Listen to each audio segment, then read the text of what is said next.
औज़ुबिल्लाहिमिनश्शैतानिर्रजीम बिस्मिल्लाहिर्रहमानिर्रहीम। Online students kindly confirm कीजिएगा आपके पास आवाज़, स्क्रीन, वीडियो सब ठीक है।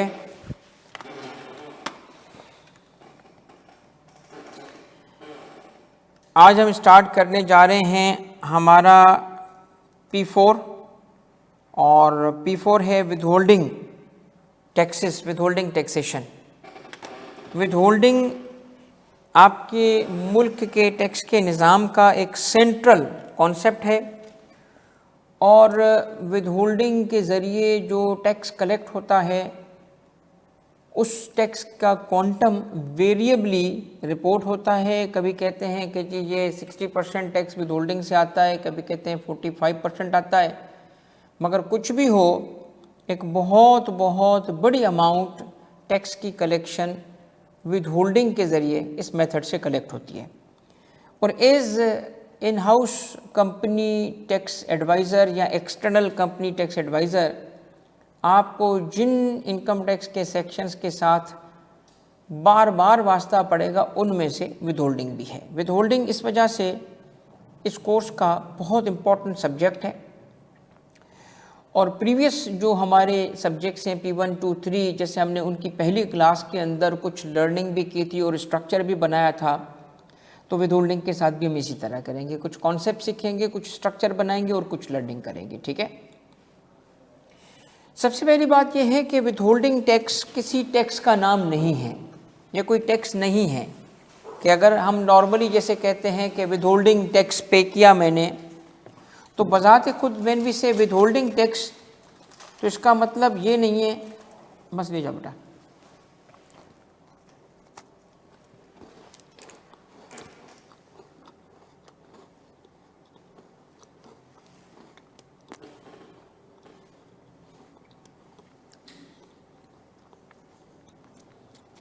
जब हम कहते हैं विदहोल्डिंग टैक्स ये कोई टाइप ऑफ टैक्स नहीं है, रॉन्ग नहीं है, टाइप ऑफ टैक्स नहीं है। इसका मतलब क्या है? जैसे हम कहते हैं इनकम टैक्स, जैसे हम कहते हैं सेल्स टैक्स, जैसे हम कहते हैं फेडरल एक्साइज ड्यूटी, जैसे हम कहते हैं कस्टम्स ड्यूटी, ऐसे ही विदहोल्डिंग टैक्स को भी हम आमतौर पर इस्तेमाल करते हैं। तो फिर विदहोल्डिंग क्या है? अगर वो टाइप ऑफ टैक्स नहीं है तो क्या है? ये कलेक्शन का एक मेथड है, पेमेंट या कलेक्शन का एक मेथड है। किस चीज़ की पेमेंट, किस चीज़ की कलेक्शन? टैक्स, टैक्स की पेमेंट। तो इसका मतलब क्या हुआ कि टैक्सेस कौन से? Income tax. टैक्सेस कौन से? सेल्स टैक्स या कोई और टैक्सेस हों, उन्हें नॉर्मल मेथड से भी कलेक्ट किया जा सकता है। अब कोई नॉर्मल मेथड होगा, यानी कि जैसे टैक्स पीरियड एंड हुआ, उस एंड के बाद जितना टैक्स बना टैक्स पेयर ने पे किया, नहीं तो डिपार्टमेंट ने उससे रिकवरी किया। और दूसरा वो विदहोल्डिंग मेथड से भी पे होता है। लाइकवाइज इधर भी एक नॉर्मल मेथड है और इधर भी एक विदहोल्डिंग टैक्स मेथड है। तो इसका मतलब क्या हुआ कि विदहोल्डिंग इनकम टैक्स में भी होती है, सेल्स टैक्स में भी होती है। तो ये टाइप ऑफ टैक्स नहीं है, बल्कि एक किस्म का कलेक्शन का या टैक्स की पेमेंट का मैकेनिज्म है, मेथड है। ओके। मगर ये इतना मशहूर क्यों है कि तकरीबन ये टैक्स की तरह कि जब हम बोल रहे होते हैं विदहोल्डिंग टैक्स पे किया, विदहोल्डिंग टैक्स लग गया, वो इसलिए कि हमारे मुल्क में इनकम टैक्स की जो पेमेंट होती है, इनकम टैक्स की जो कलेक्शन होती है, अगर आप कभी भी बजट आए देखेंगे तो बजट के साथ जो टैक्स की फिगर्स होती हैं, तो उसमें जिस मेथड से हाईएस्ट अमाउंट आ रहा होता है, ठीक है, वो विदहोल्डिंग मेथड है। यानी इनकम टैक्स की विदहोल्डिंग से, यानी विदहोल्डिंग टैक्सेस के नाम से जो अमाउंट आ रहा होता है वो सबसे ज़्यादा होता है। तो इनकम टैक्स और किस मेथड से कलेक्ट किया जाता है? इनकम टैक्स की पेमेंट का एक और मेथड है। अब इसके जो सेक्शंस हैं वो तो आज हम इंशाल्लाह इंट्रोड्यूस कर ही देंगे, मगर इनकम टैक्स की पेमेंट का एक और मेथड है जो कि टैक्स पेयर 137 सबसेक्शन 1 यानी विथ रिटर्न पेमेंट करता है। ये वॉलंटरी पेमेंट्स हैं और साल में जब रिटर्न फाइल करता है वो टैक्स पेयर, रिटर्न में जितना टैक्स बना उसकी पेमेंट का मैकेनिज्म यहाँ गिवन है। इन अदर वर्ड्स ये आपकी वॉलंटरी पेमेंट है और इसी पेमेंट के थ्रू वो टैक्स कलेक्ट होता है। अब तीसरा मेथड भी है, वो है डिमांड क्रिएट की जाती है, डिमांड क्रिएशन, और उसके बाद उसकी रिकवरी। ठीक है। अब डिपार्टमेंट की जो प्योर परफॉर्मेंस है, प्योर परफॉर्मेंस जिसमें कहा जाए डिपार्टमेंट ने कमाल कर दिया, वो डिमांड के ज़रिए जो टैक्स कलेक्ट होता है वो उनकी एफर्ट काउंट होती है। जो सेल्फ के ज़रिए खुद पेमेंट होती है या विद होल्डिंग है, उसमें भी डिपार्टमेंट का यकीनन कुछ ना कुछ कारनामा होगा, मगर वो लार्जली खुद ही आ रहे होते हैं। ठीक है, ये पॉइंट क्लियर हुआ?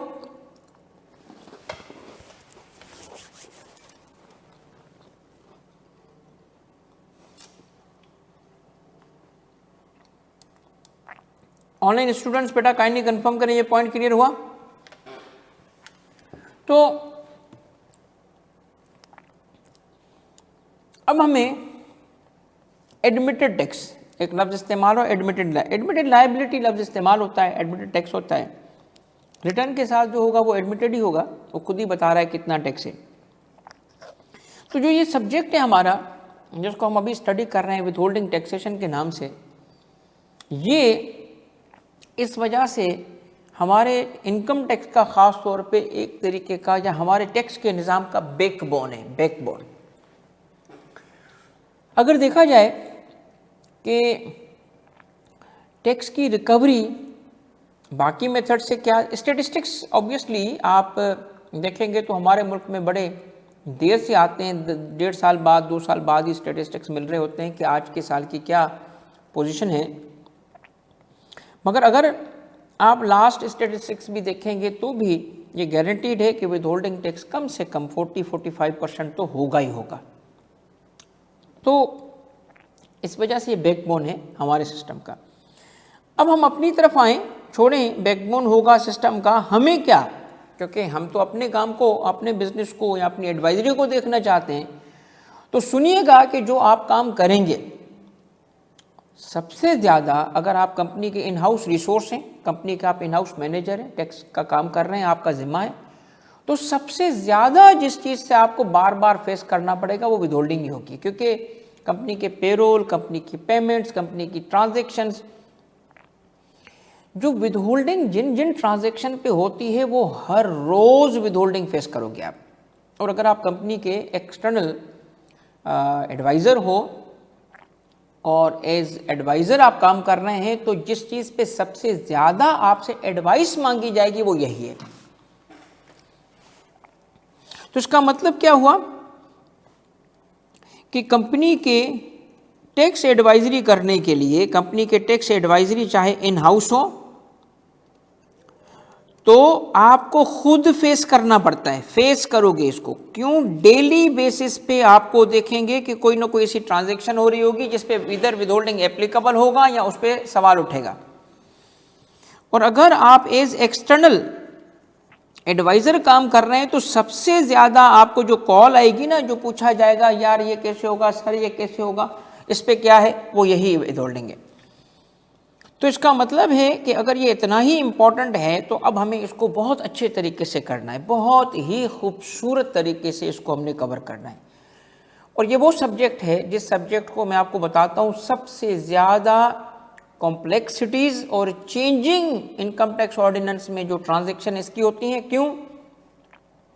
विद होल्डिंग एप्लीकेबल है कि नहीं है, विद होल्डिंग है तो टाइप कौन सी है, एफटीआर है, एनटीआर है, मिनिमम टैक्स है, ये चेंजेस होती रहती है। कभी विद होल्डिंग आता है, कभी ख़त्म होता है, कभी रेट चेंज हो जाते हैं।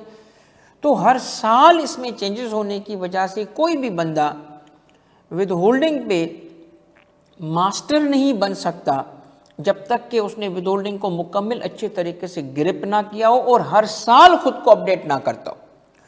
तो आपको हर साल जैसे जैसे चेंजेस होंगी तो उसको अपडेट भी करना होगा। सही है। विद होल्डिंग के निज़ाम को अब मैं उसकी फ़िलॉसफी समझाता हूँ आपको, फिर मैं आऊँगा स्पेसिफिक स्ट्रक्चर पे और फिर मैं एक आध ट्रांजैक्शन कवर करवाऊँगा। ठीक है, आज का लेक्चर इस तक मबनी होगा। फ़िलॉसफी की तरफ हम आते हैं कि विद होल्डिंग क्यों आया, विद होल्डिंग की रीज़न क्या है, विद होल्डिंग है क्या।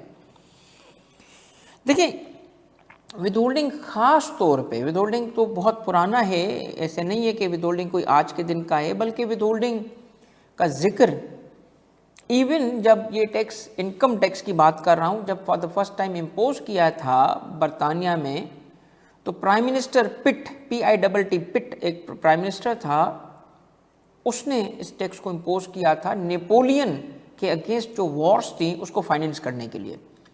उस दौर में भी विद होल्डिंग का जिक्र मौजूद है, एट सोर्स टैक्स का। मगर ख़ास तौर पे कहते हैं कि विद होल्डिंग का जो रुझान बढ़ा और ट्रांजैक्शंस बढ़ी वो first and second world war के दरमियान था, और पाकिस्तान में ख़ास तौर पे 1990s से लेके एक एक्सपेंशन शुरू हुई जिसके ज़रिए ये विद होल्डिंग बहुत आगे गया। तो अगर इन सारे पॉइंट्स को मेंशन करें तो विद होल्डिंग का जिक्र कहाँ पे मौजूद है,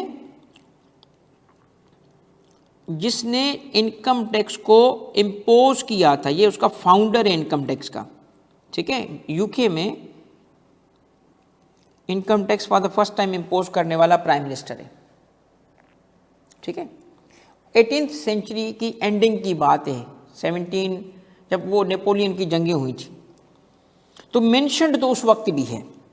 इंटरनेशनली एक्सपेंशन होती है, एक्सपेंशन, ठीक है, यानी ज़्यादा ट्रांजैक्शंस ऐड होना शुरू होती हैं। जैसे अगर शुरू में देखा जाए तो सैलरी पे अगर विद होल्डिंग थी तो इंटरेस्ट पे भी विद होल्डिंग को लाया गया और डिविडेंड पे भी विद होल्डिंग को लाया गया। इस तरह करके ट्रांजैक्शंस ऐड की गई, और वो कब की गई, ये इंटरनेशनली कब हुआ था, ये हुआ था between first and second world war. ठीक है, between first and second world war. आपको याद है इस पीरियड को क्या कहते थे? इस पीरियड को कहते हैं ग्रेट डिप्रेशन। अब आप अगर मुझे बताएं कि डिप्रेशन चल रहा हो, ग्रेट डिप्रेशन हो, तो परचेजिंग पावर क्या होगी? अभी आप देखें, मैंने कुछ दिन पहले सोशल मीडिया पे ये मैंने भी पोस्ट किया था, क्योंकि मैंने देखा कि इरानियन करेंसी सडनली बहुत बुरी हिट हुई है, और इवन 1 मिलियन मैंने लिखा उस पर, जो करेंसी जो ऑनलाइन कन्वर्ट करने वाला गूगल का जो टूल है, तो मैंने 1 मिलियन इरानियन करेंसी लिखा और उसकी इक्विवेलेंसी देखी तो $1 भी नहीं बन रहा था। तो अगर रोटी खरीदने के लिए आपको 6 लाख रुपए देने पड़े, 6 लाख ईरानी रियाल देने पड़े, तो इसका मतलब बहुत बुरे हालात हैं। ऐसे ही हालात थे ग्रेट डिप्रेशन के वक्त। तो लोग टैक्सेस कैसे पे करेंगे? उनके पास तो परचेजिंग पावर ही नहीं है। तो इसी वजह से एट सोर्स टैक्स डिडक्ट करके पेमेंट करना शुरू की गई। तो ये एक्सपेंशन इसीलिए हुआ था during this second world war and first world war, इसीलिए ये एक्सपेंशन हुआ क्योंकि लोग टैक्स दे ही नहीं पा रहे थे। ओके, और थर्ड बात मैंने जिक्र की थी पाकिस्तान की, कि पाकिस्तान में नई ट्रांजैक्शंस एक्सपेंड होती हैं, और ये 1990s से शुरू होता है और continues to this day, to date ये चल ही रहा है। नेवर एंडिंग एक प्रोसेस है जिसमें ट्रांजैक्शंस ऐड होती हैं, चेंज होती हैं, और एक बैकबोन की हैसियत रखता है। भाई क्लियर हो गए ये वाले पॉइंट्स? अब देखिए है क्या, फिलॉसफी क्या है? फिलॉसफी सर जी इसकी है पे। ये पे क्या है? ये एक निज़ाम है, इसको कहते हैं पे। एज यू अर्न, पे एज यू अर्न मैकेनिज्म। क्यों? इसकी यहाँ इलस्ट्रेशन बनाते हैं। ऑनलाइन बेटा ऑल इज क्लियर, सारी चीज़ें क्लियर हैं आपके लिए। बहुत इंपॉर्टेंट सब्जेक्ट है। इस दफ़ा अल्हम्दुलिल्लाह मेरी खुद की भी एक सेटिस्फेक्शन लेवल बढ़ गई है, क्योंकि जो डिज़ाइन हुआ है कोर्स और जिस तरीके से ये चीज़ें हमने अल्हम्दुलिल्लाह लेके चल रहे हैं, तो मैं बहुत अच्छा फील कर रहा हूँ, क्योंकि ये वो चीज़ें हैं over a period of time. मैंने पहले ओरिएंटेशन में भी कहा था कि मेरे जो स्टूडेंट्स रहे हैं प्रीवियस बैचेस के, उनकी फीडबैक और उसके कोऑपरेशन का बहुत शुक्रिया कि इस वजह से ये चीज़ें हो पाई हैं, क्योंकि उन्होंने कंटिन्यूसली इन चीज़ों पे मुझे हेल्प की है। तो अब जाके जो मुझे फील होता है कि मैं एक ऐसी जगह पहुंच गया हूं कि यस, लास्ट बैच में भी मुझे एक फील था, बट अब उससे भी बेहतर, क्योंकि ये आप खुद देख रहे हो कि जिस the way we are delivering content, इंशाल्लाह अल्लाह से दुआ भी है मेरी और मैं इंशाल्लाह पूरी कोशिश करूँगा। देखें, आज कराची में बारिश थी, तो मैं दुआ कर रहा था कि अल्लाह करे बारिश ना हो या रुक जाए ताकि मैं क्लास ले लूँ। This is my spirit. ठीक है कि भाई बारिश होके घर नहीं जाना चाहता, मैं चाहता हूँ ना हो ताकि क्लास में आऊँ, कैंपस में आऊँ, ताकि आपको पढ़ाऊँ। इसी स्पिरिट से आपने भी चलना है ये 6 महीने, ठीक है, ताकि हमारा मकसद अचीव हो दोनों का।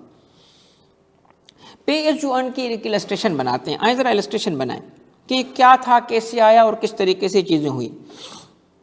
देखें, लेट सपोज मिसाल लेते हैं, एक इलस्ट्रेशन है और वो ये है कि एक एम्प्लॉई हो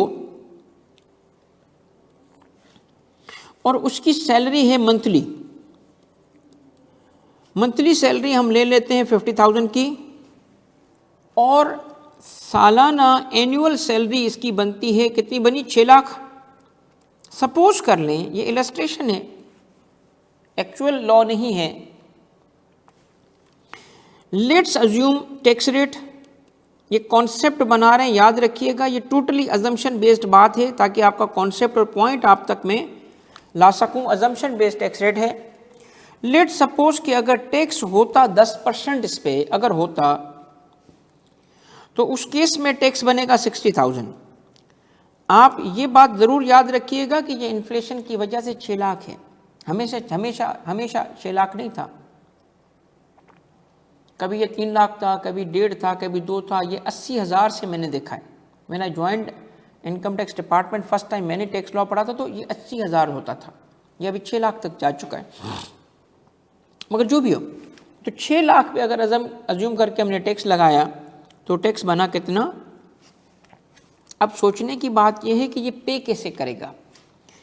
अगर ईयर एंड पे करेगा, से ईयर एंड कैसे, एक मंथ था जुलाई का और ईयर चला जून तक। अब जून के मंथ के बाद अगर रिटर्न फाइल वो करता है इस टैक्स ईयर का, किस मंथ में? सितंबर में, क्योंकि महीने तो उसके पास होते हैं कितने? जुलाई, अगस्त, सितंबर। तो अगर सितंबर में भी वो रिटर्न फाइल करता है और उसे पेमेंट करनी पड़ती है इतनी, तो सितंबर की सैलरी कितनी है उसकी? 50,000। अब सोचने की बात यह है कि वो अपने मंथ की पूरी सैलरी भी दे दे, तब भी ये बंदा डिफॉल्टर हो जाएगा, करेक्ट? और वो टैक्स पे नहीं कर सकता, तो उस मंथ को घर कैसे चलाएगा? ये प्रॉब्लम्स और इस जैसी सिचुएशन में इन्फ्लेशन को एड ऑन कर दो और ग्रेट डिप्रेशन को ले आओ, तो आपको समझ आएगा कि ये सिस्टम क्यों बनाया गया था, जिसको हम पे एज यू अर्न कहते हैं और सादा वे में पे कहते हैं, क्योंकि लोग खुद पे नहीं कर पा रहे थे। ठीक है, क्योंकि लोग जब एंड होता था, ईयर एंड होता था, तो डिफ़ॉल्ट कर जाते थे, टैक्स पे नहीं कर पाते थे। अब वो टैक्स नहीं पे कर पा रहा, डिफ़ॉल्ट कर रहा है, तो गवर्नमेंट कैसे चलेगी? इसीलिए कहा गया कि बजाय कि हम उससे एक ही झटके में सारा टैक्स ले लें, जो उसके लिए बेरेबल भी नहीं है, तो बजाय हम 60,000 रुपये लेने के, हमने कहा सिस्टम क्या होगा? पे, यानी पे एज यू अर्न। और इसे कैसे डिज़ाइन किया गया? इसे डिज़ाइन ऐसे किया गया कि उस बंदे की सैलरी में से डिडक्शन एट सोर्स करवाई गई। Deduction at source, in other words, at source payment में से टैक्स को काटा गया। तो पहले मंथ की सैलरी थी 50,000 से 5,000 रुपये एट सोर्स डिडक्ट किया गया टैक्स के नाम का और एम्प्लॉयर ने उसको पे कर दिया 45,000।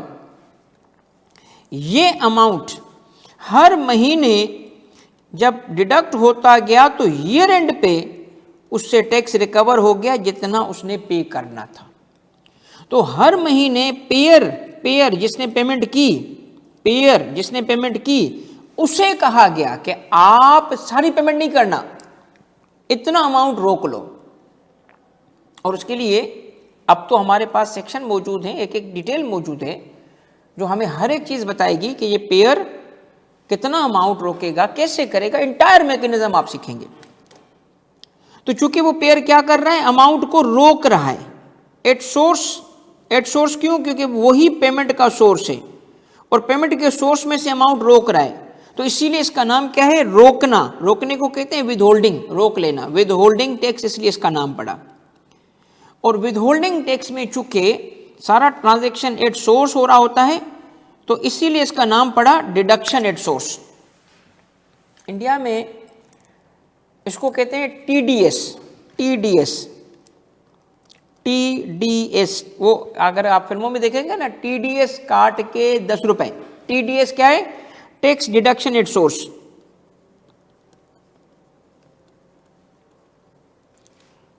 जिसको हम विदहोल्डिंग टैक्स कहते हैं।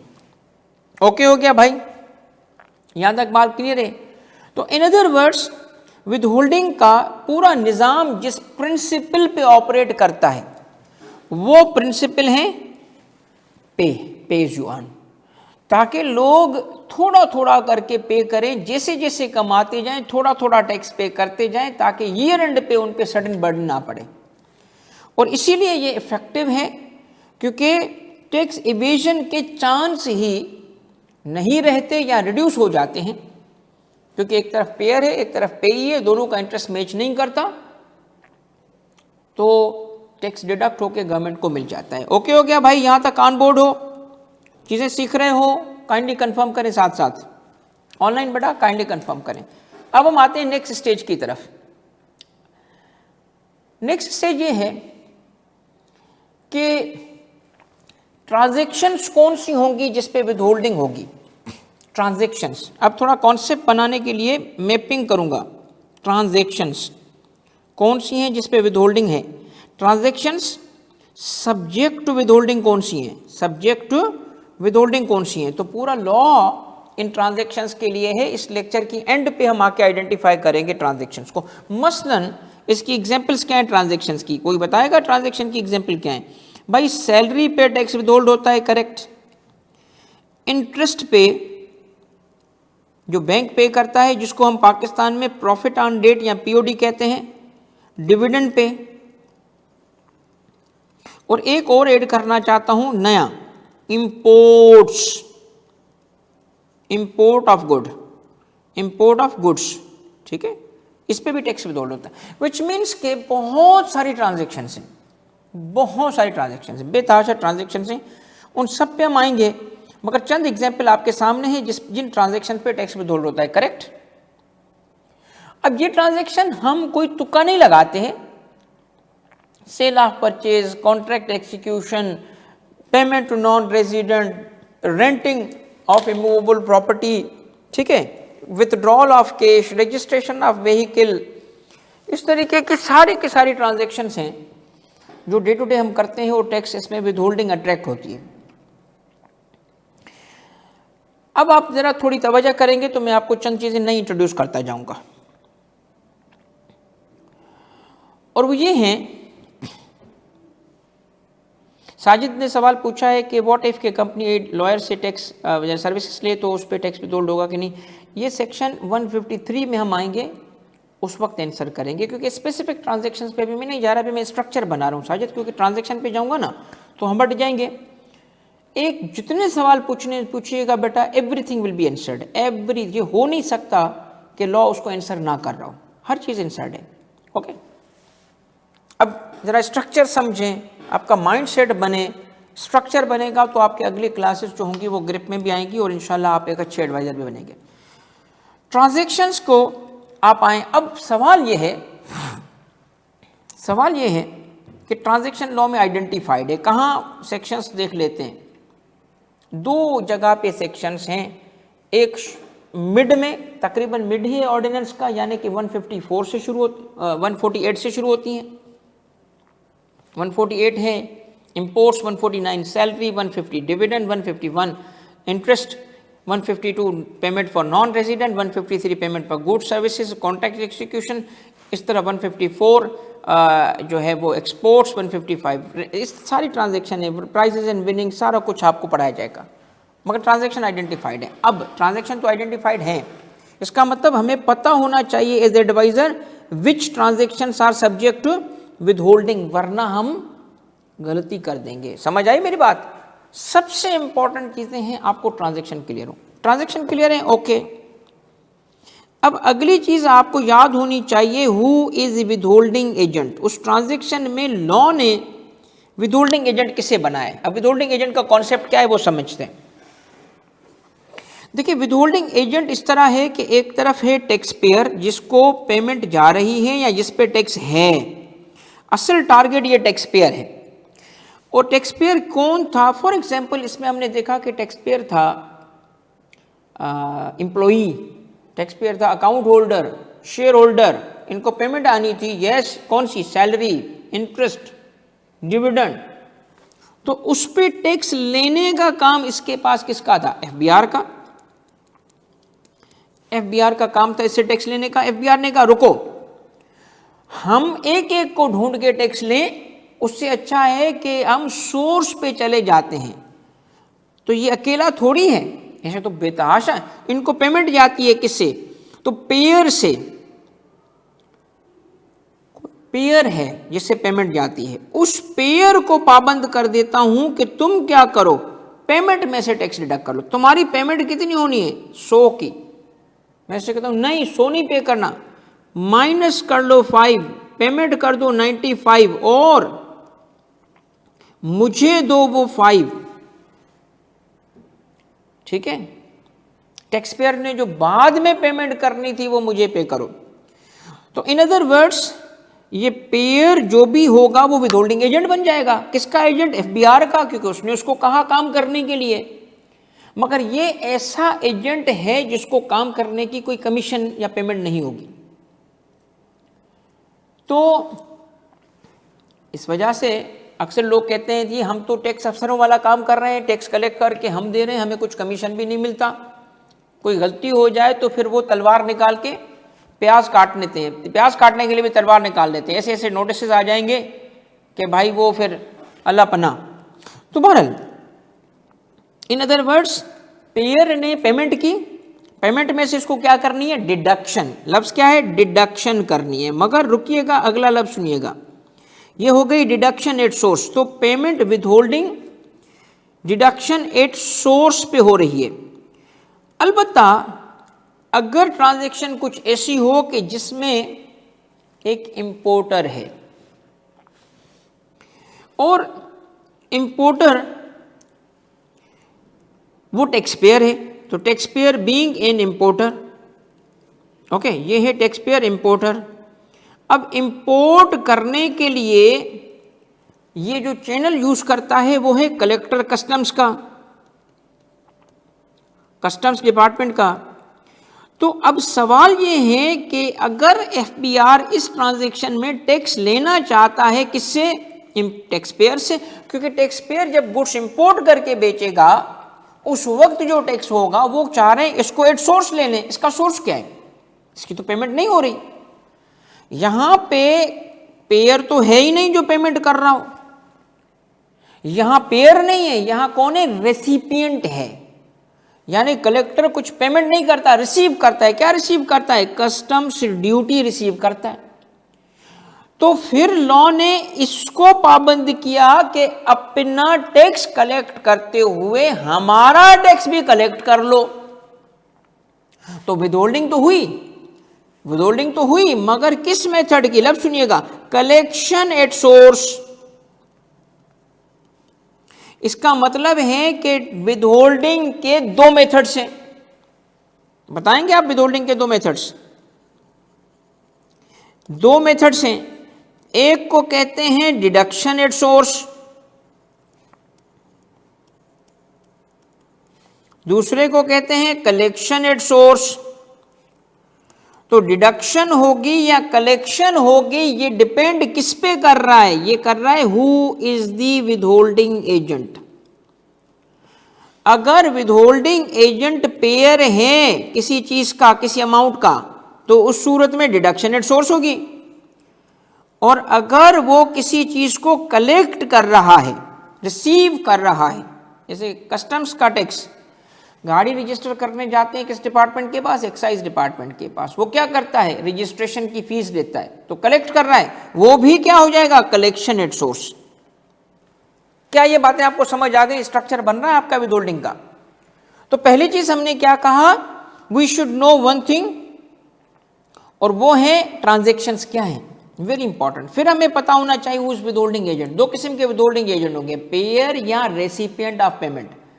पेयर होगा तो डिडक्शन एट सोर्स कहलाएगा, रेसिपिएंट होगा तो उस सूरत में कलेक्शन एट सोर्स कहलाएगा। ओके हो गया भाई दोस्तों? स्ट्रक्चर बन रहा है आप सबका भाई। अब आते हैं विदहोल्डिंग के एक ट्रायंगल की तरफ, जिसको हमने अभी भी मेंशन किया, और उसके पेपर वर्क की तरफ, ताकि आप भी जब काम करोगे तो आपको ये पेपर वर्क करना पड़ेगा। उसको इंट्रोड्यूस करता हूं और कुछ और चीज़ें इंट्रोड्यूस करूंगा। बड़ी इंपॉर्टेंट चीज़ें आप सीखेंगे आज इंशाल्लाह। और फिर आगे चल के एंड पे मैं आपको लिस्ट भी दिखा दूंगा। अगली क्लास में फिर हम एक एक करके एक एक ट्रांजेक्शन में घुसेंगे। आज का स्ट्रक्चर बहुत इंपॉर्टेंट है, बहुत ही इंपॉर्टेंट है। अच्छा, अब ये ट्राइंगल कैसे बना था? We have government at the top, जिसका काम है टैक्स कलेक्ट करना। Okay, we have a tax payer at the right bottom, जिसका फर्ज है टैक्स देना, और उससे एफबीआर टैक्स कलेक्ट करेगा। अब डायरेक्ट कलेक्ट करने के बजाय एफबीआर ने एक एजेंट अपॉइंट कर दिया, जो पेयर है या रेसिपिएंट है वो इससे टैक्स कलेक्ट करता है। करेक्ट? ये है गवर्नमेंट, विदहोल्डिंग एजेंट और टैक्स पेयर। अब विदहोल्डिंग एजेंट ने टैक्स किस ट्रांजैक्शन पे कलेक्ट करना है, किस रेट से, सारी चीजें सेक्शंस में मौजूद है। एक तरफ वो टैक्स आ गया, दूसरी तरफ ये बंदा अपने रिटर्न में उस टैक्स का क्रेडिट क्लेम करेगा। कहेगा कि मैंने इतना टैक्स पे कर दिया क्योंकि टैक्स तो इसका था, इसकी पेमेंट से कटा, एट सोर्स विदहोल्ड हो गया, तो ये उसका क्रेडिट लेगा, क्रेडिट को क्लेम करेगा। अभी इस पे इसलिए लिख रहा हूं क्योंकि ये अभी आगे चल के डिस्कस होंगी चीजें। कहां ये क्रेडिट क्लेम किया जाएगा? उसके सालाना रिटर्न में। ओके, मगर क्रेडिट क्लेम करने से पहले इसको एक एविडेंस चाहिए कि इसी का टैक्स डिडक्ट हुआ, इसी का टैक्स डिडक्ट हुआ, इस टैक्स पेयर का टैक्स था। तो ये tax payer under the law, अब ये सेक्शंस अभी मेंशन नहीं होंगे, कामरान ने जैसे कुछ सेक्शन का जिक्र किया, कामरान में बेटा सब सेक्शन कवर करूंगा, हर किस्म के कवरेज की जाएगी, मगर थोड़ा मुझे बस टाइम दे दो ताकि मैं आपके आंसर को 236, 148 को जो आप करना चाहते हो वो भी डिस्कस करूंगा। मगर वो मैं पहले स्ट्रक्चर बना लूं। टैक्स पेयर को चाहिए एविडेंस टू क्लेम क्रेडिट, और वो क्या होगा? ये कहलाता है विदहोल्डिंग सर्टिफिकेट। विदहोल्डिंग सर्टिफिकेट, इसको इशू होगा विदहोल्डिंग सर्टिफिकेट, जिसमें वो अमाउंट, टैक्स रेट, सारी चीजें मेंशन करेंगे। और ये विदहोल्डिंग सर्टिफिकेट इशू करता है कौन? Withholding agent, as a proof कि आपकी विदहोल्डिंग हो गई, और वो एविडेंस बनता है जिसकी बेसिस पे ये टैक्स पेयर अपने रिटर्न में उसको एज अ क्रेडिट क्लेम करता है कि ये मैंने टैक्स पे कर दिया। तो कभी आपके किसी कॉर्पोरेट एंटिटी को नोटिस आ जाता है कि कॉर्पोरेट एंटिटी का भी टैक्स कट रहा होता है कहीं ना कहीं। ओके, तो आपने वो टैक्स क्लेम किया होगा इज विदहोल्डिंग, तो आपको लाजमी है, खास तौर पे अगर आप इन हाउस टैक्स रिसोर्स हैं कंपनी का, तो लाजमी है कि आप डिमांड करें किससे? उस विदहोल्डिंग एजेंट से कि आपको विदहोल्डिंग सर्टिफिकेट दिया जाए। टैक्स विदहोल्ड कर दिया उसने, मगर उसे सर्टिफिकेट जरूर लें। ओके होगी बात? और सिर्फ सर्टिफिकेट नहीं चाहिए, प्रूफ ऑफ पेमेंट भी चाहिए कि उसने वो डिपॉजिट किया भी नहीं किया। ये सारी चीज़ें आपको बड़ा आसानी से इस स्ट्रक्चर के थ्रू समझ आ रही हैं, मगर ये सारी चीज़ें बड़ी कम्प्लेक्स समझी जाती हैं। तो मैं पूरा स्ट्रक्चर में इसको इन अ वे एक ना वीविंग कर रहा हूँ ताकि पूरी एक पिक्चर बन जाए आपकी। क्या लेना है? Proof of payment. तो विदहोल्डिंग सर्टिफिकेट तो सिर्फ ये एविडेंस है कि फिगर लिखी है, उसमें लिखा है कि जी ये 40 लाख का अमाउंट था, उसमें लिखा है कि 4 लाख रुपए का टैक्स था, मगर डिपॉजिट होने का ये प्रूफ थोड़ी है। तो डिपॉजिट कैसे करते हैं? प्रूफ क्या है वो भी लेना है कि जी तुमने मेरा टैक्स, प्रूफ ऑफ पेमेंट, मेरा टैक्स जमा कराया, वो प्रूफ दे दो। तो यहां आके वो प्रूफ क्या पेश करेगा बताइएगा? वो प्रूफ देगा सीपीआर। सीपीआर क्या है? Computerised payment receipt. और उसमें अगर उसने आपके नाम का, सिर्फ आपका ही 4 लाख रुपए पे किया होगा तो नाम लिखा होगा कि मैंने एक्स लिमिटेड के ये 4 लाख रुपए जमा किए हैं, दैट इज अ प्रूफ। मगर अगर मल्टीपल पार्टीज की उसने विदहोल्डिंग की थी, सबका अमाउंट होगा तो उन सबके नाम भी मौजूद होंगे। सीपीआर के नीचे 4 लाख नहीं लिखा होगा, 35 लाख रुपए लिखा होगा, मगर वन ऑफ द पर्सन जिसके 4 लाख जमा होंगे वो आप होंगे। तो you must acquire two documents from the withholding agent, अगर आप कंपनी में काम करते हो और आपकी विदहोल्डिंग हुई है तो। और वो 2 डॉक्यूमेंट कौन से हैं भाई? एक है विदहोल्डिंग सर्टिफिकेट, दूसरा है सीपीआर या पेमेंट प्रूफ जो उसका, इसको चालान भी, गवर्नमेंट पेमेंट है तो उसको चालान भी कहते हैं। ओके, अब आते हैं विदहोल्डिंग एजेंट की तरफ। विदहोल्डिंग एजेंट सबसे ज्यादा इंपॉर्टेंट बंदा है यहां पे, क्योंकि वो किसी और के पैसे किसी और के लिए डिडक्ट करके बैठा है। और सबसे बड़ा यहां पे रिस्क फैक्टर क्या है कि वो उसको डिडक्ट ना करे।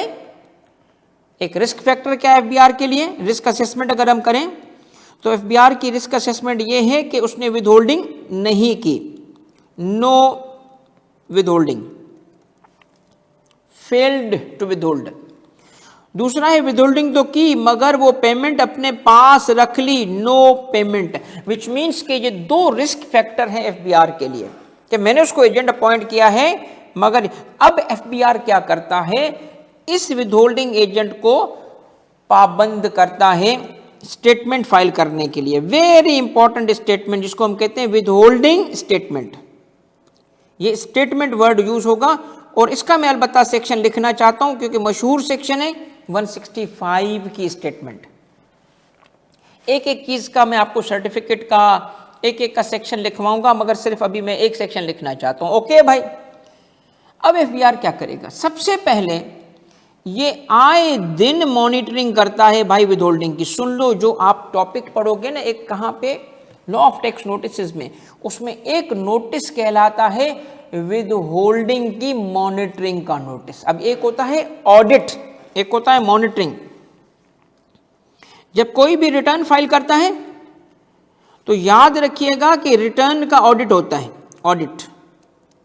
मगर विदहोल्डिंग स्टेटमेंट के बाद ऑडिट नहीं कहलाएंगे, क्या कहलाता है? मॉनिटरिंग कहलाते हैं। मॉनिटरिंग होगी, ठीक है। और इधर जो नोटिस आता है, मॉनिटरिंग का जो नोटिस होता है इसका, वो उसको हम कहते हैं, नोटिस भी कहते हैं हम उसको नोटिस, मगर ये नोटिस को आमतौर पे जो लफ्ज इस्तेमाल करते हैं हमें, वो रिकंसिलिएशन नोटिस कहते हैं हम उसको, रिकंसिलिएशन अंडर रूल 44। ये रूल्स के तहत उसमें जिक्र है कि अगर किसी ने विदहोल्डिंग स्टेटमेंट फाइल की है, उसमें उस रूल में आपको नोटिस आएगा कि आप इसको रिकंसाइल कराओ। रिकंसाइल कैसे कराएंगे? वो कहेगा देखो आपका एक तरफ रिटर्न है, उसमें आपने सैलरी को एज एक्सपेंस शो किया है, या आपकी फाइनेंशियल स्टेटमेंट है उसमें आपने सैलरी का एक्सपेंस दिया है। सैलरी तो एक्सपेंस आपने दिया है कोई 800 मिलियन का, मगर आपने जो विदहोल्डिंग की है वो 800 मिलियन पे नहीं की है, आपने तो विदहोल्डिंग की है सिर्फ 650 मिलियन पे। तो ये 150 मिलियन की सैलरी, इसका मतलब है या तो आपने विदहोल्डिंग नहीं की या तो ये फेक है, रिकनसाइल कराओ। तो रिकनसाइल हम कैसे कराते हैं? हमने कहा ओके, रिटर्न के अंदर हमारा सैलरीज एक्सपेंस है, क्या है सैलरीज एक्सपेंस, कितना 800 मिलियन, करेक्ट, बिल्कुल सही है। विदहोल्डिंग हमने कर ली है, विदहोल्डिंग कितने पे हुई है भाई? 650 पे। कितने पे विदहोल्डिंग नहीं हुई? 150 पे। मगर हम क्या कहते हैं, ये 150 वो लोग थे, यानी मिलियन, 150 मिलियन वो अमाउंट था जो ऐसे लोगों की सैलरी है जो BTL थे, बिलो टैक्सेबल लिमिट थे। बिलो टैक्सेबल लिमिट का मतलब जिनकी सैलरी 6 लाख से कम थी, उन पर टैक्स एप्लीकेबल ही नहीं था। या BTL नहीं है तो दूसरा एक रीजन विदहोल्डिंग ना करने का क्या होता है, उनकी इनकम एग्जेम्प्ट है। इस तरह ये रिकंसिलिएशन की जाती है, ये भी सीखेंगे आप रिकंसिलिएशन। और ये किस रूल के तहत होती है? रूल 44 के तहत। मगर किस डॉक्यूमेंट की बुनियाद पे होती है? विदहोल्डिंग स्टेटमेंट की बुनियाद पे होती है। ओके हो गया भाई, स्ट्रक्चर बनता जा रहा है आपका, विदहोल्डिंग कैसे वर्क करता है।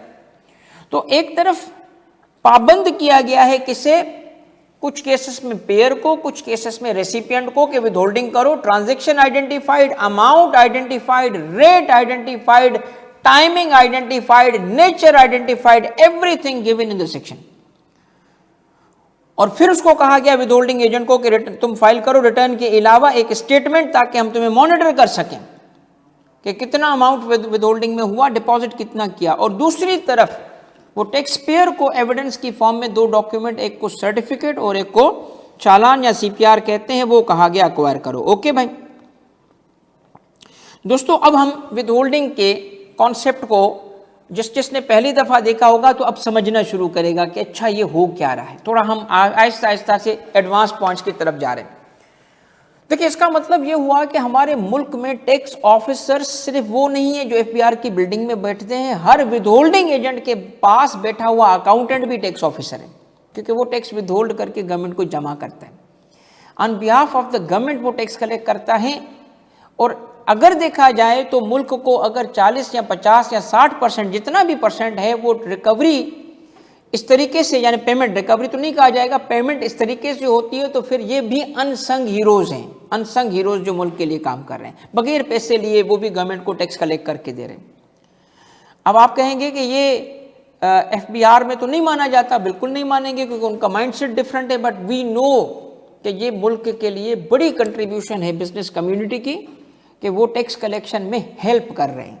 और मेरी नज़र में दे आर अनसंग हीरोज। और ऐसे ही अनसंग हीरोज ऑब्वियसली डिपार्टमेंट में भी मौजूद हैं जो ईमानदारी से काम करते हैं। अब अगर देखा जाए तो एक स्ट्रक्चर सा, मेंटल पिक्चर सी बन रही है कि ट्रांजैक्शंस बताई जाएंगी। तो अब अगर हम ट्रांजैक्शंस में जाएंगे तो हमें पता होगा कि किसने ट्रांजैक्शन है, वो विदहोल्डिंग एजेंट, अमाउंट कितना होगा, वो आइडेंटिफाइड रेट बताया जाएगा, वो एट सोर्स होगा, डिडक्शन कलेक्शन एट सोर्स होगी। ओके, अगर विदहोल्डिंग में जो रिस्क आइडेंटिफाई किए थे हमने कि टैक्स डिडक्ट ही ना हो, तो क्या करेंगे फिर भाई? टैक्स डिडक्शन की ना होने की सूरत में क्या करेंगे? तो उसका रिस्क को मिटिगेट कैसे किया गया है, या रिस्क को कैसे कवर किया गया है। टाइमिंग भी बेटा इसकी मौजूद है, everything is there, don't worry, everything will be covered. Timing भी गिवन है, मंथली है, क्वार्टरली है, एनुअल है, ये सारी चीज़ें। एक वक्त था monthly statement, quarterly statement, annual statement, हर चीज़ मौजूद है, एवरीथिंग। एक ज़बरदस्त निज़ाम है पाकिस्तान में विदहोल्डिंग का, एक्सटेंसिव निज़ाम है, इसीलिए कॉम्प्लेक्स है, इसीलिए इंपॉर्टेंट है, इसीलिए एडवाइजरी का बड़ा हिस्सा यही है। In house tax adviser, in house tax manager के लिए ज़रूरी है विदहोल्डिंग पे ग्रिप होना। याद कर लो, हो ही नहीं सकता कि आप डेली बेसिस पे विदहोल्डिंग डील ना करें। करेंगे अगर आपने टैक्स सीखना है, विदहोल्डिंग पे ग्रिप होना ज़रूरी है। रिस्क की तरफ आ रहे हैं कि वो जो रिस्क था, किस चीज़ का रिस्क, उस रिस्क को, यानी नो डिडक्शन और दूसरी तरफ नो पेमेंट, इसको कैसे डील किया गया है, नो पेमेंट। अब ज़रा थोड़ी तवज्जो कर लें। और अगर पेयर और पेई एक और रिस्क है, ये होगा क्यों, मतलब ये दोनों होंगे क्यों, उसकी ये तीसरी चीज़ नहीं है, इन दो की रीज़न बता रहा हूँ क्यों होगा। एक तरफ पेयर और दूसरी तरफ पेई, ये कोल्यूजन कर लें, कोल्यूजन हो जाए इनका, ये साथ मिल जाएं, कोल्यूजन करेंगे ना, मिली भगत करेंगे तो ये होगा। एक रीजन ये होती है। दूसरा, मिली भगत के बगैर जो ये है ना डिडक्शन ना होना, इसके बगैर भी हो सकती है। मगर सबसे पहले मैं आपको इसको आंसर करना चाहता हूं, कोल्यूजन हो सकता है कि नहीं हो सकता। देखें, वो इंस्टेंसेस जिसमें पेमेंट हो रही है और पेमेंट करने वाले पेयर, पेमेंट हो रही है और पेमेंट करने वाले पेयर का वो अमाउंट एक्सपेंस बनेगा, पेमेंट करने वाले पेयर का एक्सपेंस बनेगा। इसकी एग्जांपल है salaries expense, commission expense, expense बनेगा ना। तो दूसरी तरफ रेसिपिएंट है, रेसिपिएंट की इनकम बनेगी, ऐसे है। तो सुन लें, कोल्यूजन हो ही नहीं सकता, ये दो पार्टीज कोल्यूजन नहीं करेंगी, क्योंकि ये कभी भी इसकी हामी नहीं भरेगा। कौन इसकी हामी नहीं भरेगा? पेयर, पेयर का नुकसान हो जाएगा। क्यों नुकसान होगा? क्योंकि पेयर के अगेंस्ट एक तलवार लटका दी गई है सेक्शन 21 क्लॉज सी की। सेक्शन 21 क्लॉज सी क्या कहता है? यह कहता है कि अगर किसी विदहोल्डिंग एजेंट ने, जिसको टैक्स डिडक्ट करना था किसी एक्सपेंस से, देखिए सिर्फ एक्सपेंस से ही टैक्स डिडक्ट नहीं होता या टैक्स कलेक्ट नहीं होता, कुछ और भी ट्रांजैक्शंस होंगी जिस पे टैक्स डिडक्ट या कलेक्ट होगा। हालांकि वो तो इसीलिए मैं स्पेसिफाई कर रहा हूं क्या, कि जिन ट्रांजैक्शन में पेमेंट होनी है और पेमेंट क्या है, पेमेंट एक्सपेंस है, ऐसे केस में 21C क्या कहता है? कहता है कि जिस एक्सपेंस से, जैसे सैलरीज, कमीशन, टैक्स डिडक्ट होना था या कलेक्ट होना था, नहीं हुआ, इफ नॉट, तो पता है क्या होगा?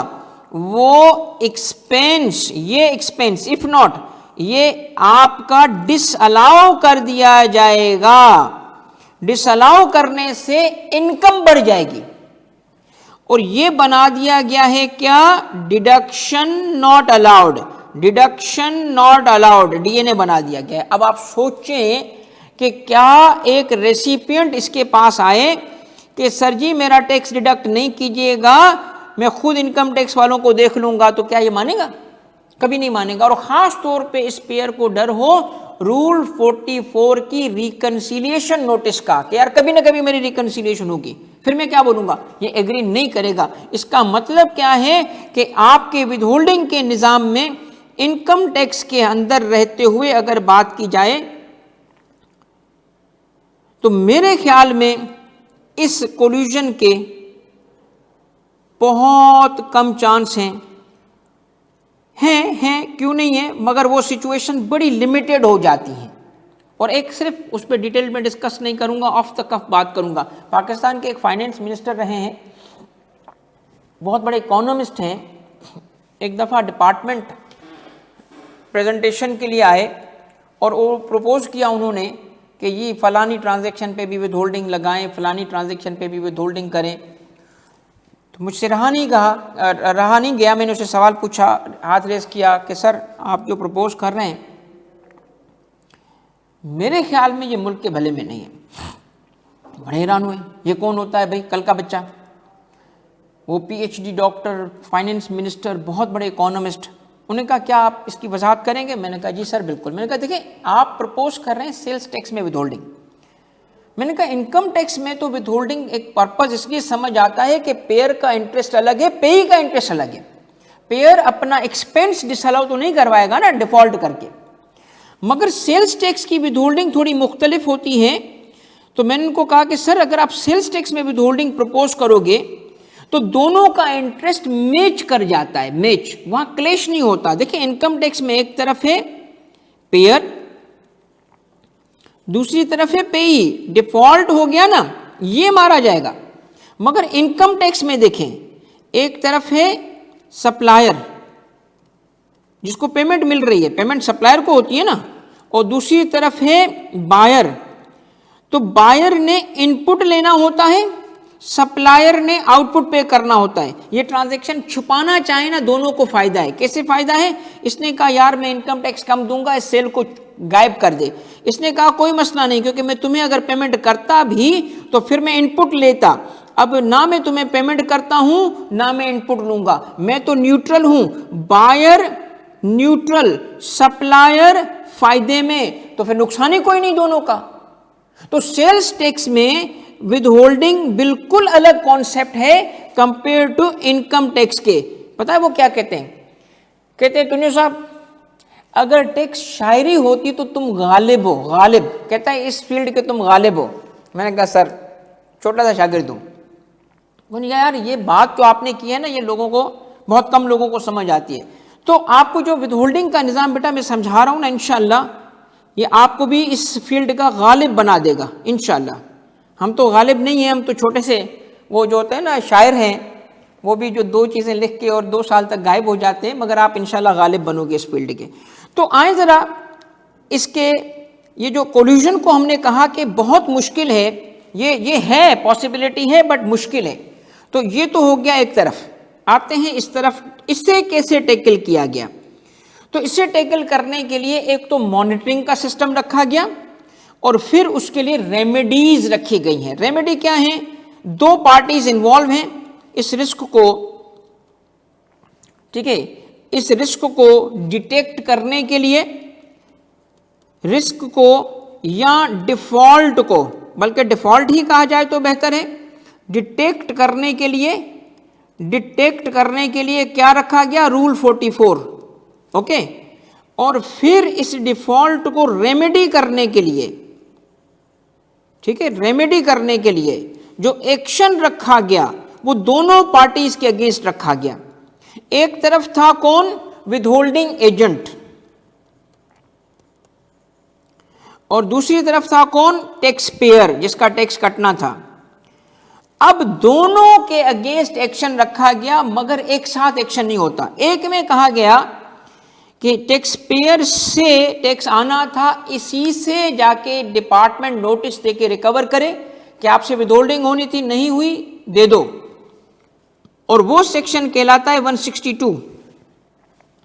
और दूसरा है कि मेन डिफॉल्टर जिसने टैक्स विदहोल्ड नहीं किया उसको बनाया जाए पर्सन इन डिफॉल्ट। ये लीगल कॉन्सेप्ट है, पर्सन इन डिफॉल्ट, क्योंकि हकीकत में वो कहेगा कि मैं थोड़ी टैक्स पेयर हूं, मैं तो आपका एजेंट हूं, मैं तो आपके लिए काम कर रहा था। कहा जाएगा नहीं, तुम जिम्मेदार हो। ये लीगल चीज है, इसको पर्सन इन डिफॉल्ट बनाया जाएगा और इसकी जेब से निकाला जाएगा, इससे रिकवरी की जाएगी जो डिफॉल्टेड अमाउंट होगा।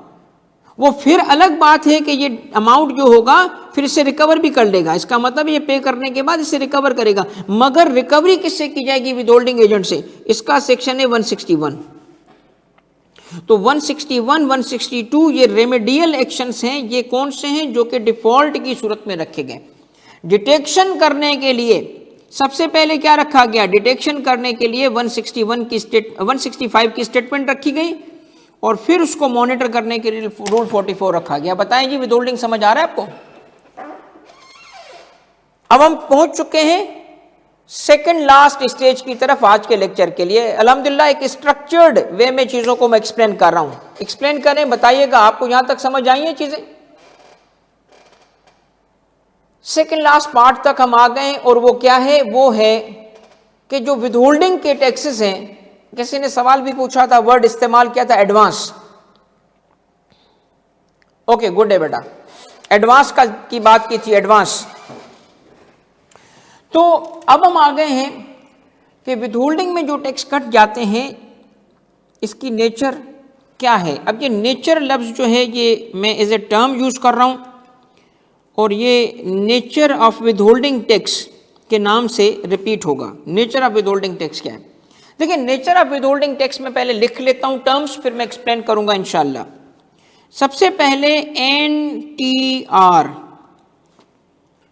FTR, जो पास्ट में बहुत पहले PTR भी कहलाता था और आजकल जमाना आ गया है MTR का। ये कौन कौन से R हैं ये बाद में समझाता हूं, मगर इससे पहले TR को पहले कवर करते हैं। TR क्या है? देखिए ये जो TR है ये है टैक्स रिजीम, टैक्स रिजीम। तो सब में टैक्स रिजीम्स आ रही हैं, यस आ रही हैं। तो पहली टैक्स रिजीम कौन सी है? Normal tax regime, normal tax regime. ये टैक्स रिजीम क्या है? रिजीम कहते हैं सिस्टम को। तो सबसे पहले एक सिस्टम समझते हैं जो नॉर्मल सिस्टम है, फिर हम आएंगे final tax regime, minimum tax regime, और उसको पहले प्रिजम्पटिव टैक्स रिजीम भी कहते थे, प्रिजम्पटिव, क्योंकि सारी चीजें प्रिजम्पशन पे, अजम्पशन पे चल रही होती थी। तो पाकिस्तान में शुरू में PTR बोला जाता था, फिर आगे चल के उसका नाम FTR कर दिया गया। तो PTR कोई अलग नहीं है। आप जब वो जो इलाही कॉटन का मैंने 1997 की जजमेंट का जिक्र किया था T1 के सब्जेक्ट में, कॉन्स्टिट्यूशन पे जब हमने इशू ऑफ कॉन्स्टिट्यूशनलिटी डिस्कस किया था, तो उस इलाही कॉटन में सुप्रीम कोर्ट PTR बोल रहा है, PTR। वो PTR इसलिए बोल रहा है कि उस वक्त PTR कहते थे, आज उसका नाम PTR नहीं है, आज उसका नाम FTR है। पहले समझेंगे हम क्या NTR। NTR क्या है? ये नॉर्मल मेथड है टैक्स का, नॉर्मल मेथड है टैक्स का normal system. NTR means normal system, normal tax regime. Normal tax regime क्या है? बिल्कुल बच्चों वाली बेसिक की बात कर रहा हूं, आप में से वो जिन्होंने बिल्कुल कभी टैक्स सुना भी नहीं था और भाई का नाम सुन के आ गए टैक्स सीखने के लिए, आपकी मेहरबानी, आपका शुक्रिया, आपने एतमाद किया। तो आप में से जिस चीज़ के दिमाग में था ना कि यार सर तो कॉर्पोरेट टैक्सेशन पढ़ा रहे हैं, इतने पता नहीं कहाँ से सब्जेक्ट लाएं, तो सुन लें, मैं गैप रहने इंशाल्लाह नहीं दूंगा, इंशाल्लाह कि जो बेसिक्स भी होंगी ना मुझे स्ट्रक्चर करके पढ़ानी है, आए एक बेसिक चीज़ आज सीखते हैं। ऐसे बच्चों के लिए जो बिल्कुल नए हैं टैक्स में, वो बिल्कुल बेसिक चीज़ पढ़ाता हूँ। बेसिक क्या है? उसी से वो सिस्टम बनेगा, उसी से सारे रिजीम समझ आएंगे। रिजीम समझ आने के बाद आखिरी पार्ट होगा आज के लेक्चर का, ट्रांजैक्शंस को देखना। वो हम ऑर्डिनेंस खोलेंगे, ट्रांजैक्शन देखेंगे, आज का पर्पस अचीव होगा। साइमल्टेनियसली मैं टाइम पे भी देख रहा हूँ, अल्हम्दुलिल्लाह सारी चीज़ें टाइम पे, मतलब मैं ज़्यादा टाइम भी नहीं लूँगा आज। हालांकि बड़ा एक्सटेंसिव लेक्चर है, बहुत ज़्यादा कंटेंट कवर हुआ है आज। अच्छा बच्चों देखिए, पहली चीज़ क्या है कि इनकम टैक्स में इनकम टैक्स ऑर्डिनेंस, बिल्कुल बेसिक पढ़ा रहा हूँ। इनकम टैक्स ऑर्डिनेंस 2001 के जरिए टैक्स चार्ज किया गया है, करेक्ट? तो टैक्स चार्ज करने के लिए एक सेक्शन होता है जिसको कहते हैं चार्जिंग सेक्शन, जो टैक्स इंपोज करता है। चार्जिंग सेक्शन है सेक्शन 4। चार्जिंग सेक्शन क्या करता है? टैक्स को इंपोज करता है, इंपोज टैक्स, ये टैक्स इंपोज करता है। और बाकी सेक्शंस को कहते हैं मशीनरी सेक्शंस, क्योंकि वो टैक्स को कलेक्ट, रिकवर और बाकी मेथड्स देते हैं। इन अदर वर्ड्स दो किस्म के सेक्शंस होते हैं, चार्जिंग और मशीनरी। मशीनरी सेक्शंस को प्रोसीजरल सेक्शंस भी कहते हैं, मगर आज के लिए मैं सिर्फ चार्जिंग सेक्शन की बात कर रहा हूं। इनकम टैक्स ऑर्डिनेंस में चार्जिंग सेक्शन 4 है, जो कहता है इनकम टैक्स इंपोज किया गया है। क्या इंपोज किया गया? Income tax. किस पे इंपोज किया गया है? पर्सन पे, ठीक है? कौन सा पर्सन? जिसके पास टैक्सेबल इनकम हो। कितनी? टैक्स ईयर की। लायबिलिटी कैसे पता चलेगी? टैक्स रेट अप्लाई करेंगे किस पे? इस टैक्सेबल इनकम पे, तो टैक्स लायबिलिटी आ जाएगी। ये अगर आपने बुनियाद समझनी है ना, तो टैक्स का बुनियादी लेसन क्या है? ये दो बातें हैं। पहली चार्जिंग सेक्शन, दूसरी ये चार्जिंग सेक्शन, ये बुनियादी बात है, इसका पता होना चाहिए कि टैक्स इंपोज करता है और वो 4 है। और टैक्स इंपोज करते हुए उसने क्या कंडीशंस रखी है? दूसरी ये है कि आप पर्सन होना चाहिए, उसके पास टैक्सेबल इनकम हो, टैक्स ईयर कंप्लीट हो और रेट अप्लाई करेंगे तो लायबिलिटी होगी। तो दो चीजें बार बार जिक्र हुई थी पहले भी, टैक्सेबल इनकम, टैक्स लायबिलिटी। तो टैक्सेबल इनकम, टैक्स लायबिलिटी, तो फार्मूला क्या है टैक्स की कैलकुलेशन का? वो ये है कि हम एक बंदे की कैलकुलेट करते हैं टैक्सेबल इनकम, उस पे लगाते हैं प्रिस्क्राइब्ड टैक्स रेट्स, और tax rates income tax ordinance में कहां गिवन है? फर्स्ट शेड्यूल में। तो आ जाती है उसकी टैक्स लायबिलिटी जो वो पे ऑफ कर देता है। ये है आपका इनकम टैक्स का बुनियादी फार्मूला, सही। अब सबसे बड़ा मसला क्या होता है? ये कैसे कैलकुलेट करेंगे टैक्सेबल इनकम? आए जरा टैक्सेबल इनकम कैलकुलेट करने के लिए तीसरे पॉइंट की तरफ जा रहे हैं, वो भी बड़ा इंपॉर्टेंट पॉइंट है। उसके मुताबिक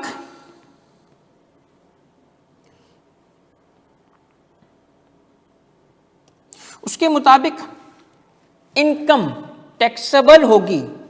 तो विच मीन्स के इनकम टैक्स ऑर्डिनेंस में इनकम प्राइमरीली दो किस्म की है, एक इनकम है टैक्सेबल और दूसरी इनकम है एग्जेम्प्ट, नॉट टैक्सेबल। अब ये रूल सुनिएगा मेरी बात। इनकम टैक्स पाकिस्तान में, इनकम टैक्स पाकिस्तान में नेगेटिव लिस्ट मेथड पे है। ये बड़ी बात एक आप समझने वाले हैं टैक्स के बारे में, क्योंकि एक टाइप ये भी है टैक्सेस की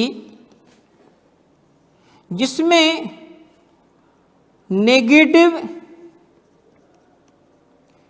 लिस्ट और पॉजिटिव लिस्ट मेथड से टैक्स लगाया जाता है। अब पॉजिटिव लिस्ट मेथड पहले सीख लें।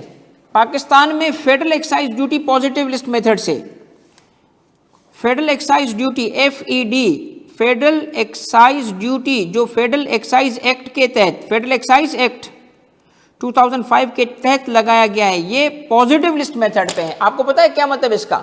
जिस चीज पे टैक्स है वो लिस्टेड है, पॉजिटिवली बताया गया है कि इस पे टैक्स है। तो अगर जिन पे टैक्स है, जिन इनकम्स पे, जिन गुड्स पे, जिन पर्सन्स पे, जिन ट्रांजैक्शंस पे, जिन प्रॉपर्टीज पे, यानी जिस टैक्स बेस पे टैक्स लगाया गया है, अगर वो बताया गया हो पॉजिटिवली तो पॉजिटिव लिस्ट मेथड है। और ये सेल्स टैक्स एंड सर्विसेज भी पॉजिटिव लिस्ट मेथड पे हुआ करते थे, मगर इनकम टैक्स और आजकल sales tax on services, sales tax on good negative list method पे चले गए। ये क्या है नेगेटिव लिस्ट मेथड? इसमें लिस्ट सिर्फ उसकी होती है जिस पे टैक्स नहीं हो।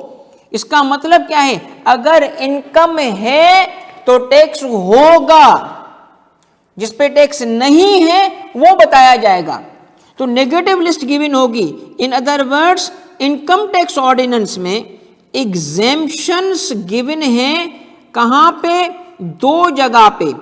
एक एग्जेम्पशंस गिवन है कुछ सेक्शंस में, एग्जेम्पशन के सेक्शंस हैं, जैसे सेक्शन 40, 41, 42, 43, जैसे आपने एग्रीकल्चरल इनकम वगैरह वहां पढ़ेंगे, कुछ सेक्शंस हैं।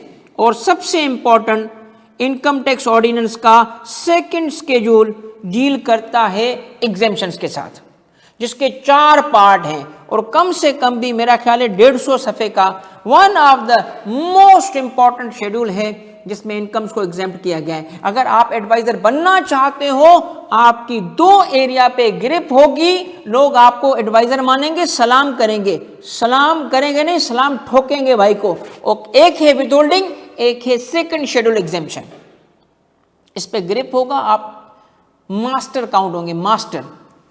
ठीक है, तो इनकम टैक्स जो है वो किस मेथड पे? अब इसका मतलब क्या हुआ कि अगर कोई इनकम टैक्सेबल है उसकी लिस्ट होना जरूरी नहीं है, जिस पे टैक्स नहीं है उसकी लिस्ट होगी। ओके, तो इसी तरीके से ये मेथड ऑपरेट करता है। इनकम 2 किस्म की, अगर वो इनकम है तो टैक्सेबल हो गई बाय इट्स वेरी टाइप, नहीं तो हमें कुछ सेक्शंस में, कुछ सेक्शंस जो बाद में स्पेसिफाई करूंगा, और सेकंड शेड्यूल में देखना पड़ेगा कि वो इनकम एग्जेम्प्ट तो नहीं है। एग्जेम्प्ट है तो टैक्स नहीं होगा। अब आए टैक्सेबल है, एग्जेम्प्ट नहीं है, अगला स्टेप। तो फिर उसकी क्लासिफिकेशन की गई है। उसकी क्लासिफिकेशन की गई है 5 हेड्स में। इनकम क्लासिफाइड इनटू 5 हेड्स, इसको कहते हैं heads of income, heads of income, ये हेड्स ऑफ इनकम है। और हेड्स ऑफ इनकम कौन से हैं? इन हेड्स ऑफ इनकम को लिस्ट कर रहा हूं। अगर आपने पहले नहीं सुना, मैंने जैसे कहा ना, वो बच्चे जो बिल्कुल बेसिक के लिए परेशान थे वो उनके लिए काम हो रहा है। पहला सैलरी, इनकम फ्रॉम प्रॉपर्टी, ये सब आप किसी न किसी वक्त पढ़ेंगे, बेसिक्स के हवाले से नहीं, एडवांस लेवल पे। बेसिक्स का मैंने जैसे आपको कहा है कि कुछ रिकॉर्डेड कोर्स जो मेरा सीए का होता है वो एज अ बोनस दे दूंगा आपको, ताकि आप सीख ले भी चीजें। हमने कॉर्पोरेट टैक्सेशन सीखनी है। Okay, income salary, income from property, income from business,